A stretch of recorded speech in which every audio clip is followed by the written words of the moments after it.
We're now going to graph the function f of x equals negative cube root of x.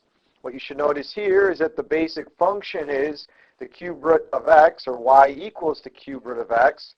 So we begin by graphing y equals the cube root of x with a bunch of key points labeled.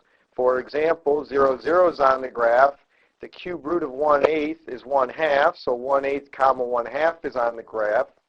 The cube root of 1 is 1, so 1 comma 1 is on the graph.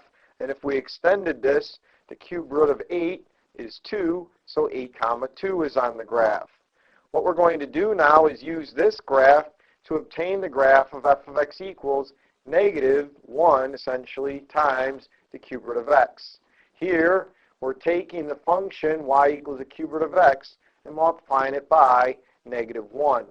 So to obtain this graph, you take all the y values on the graph of y equals the cube root of x and multiply them by negative 1.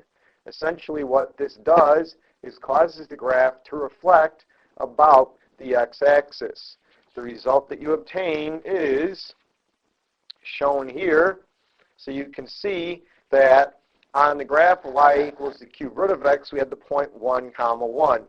So now 1 comma negative 1 is on the graph of f of x equals negative cube root of x.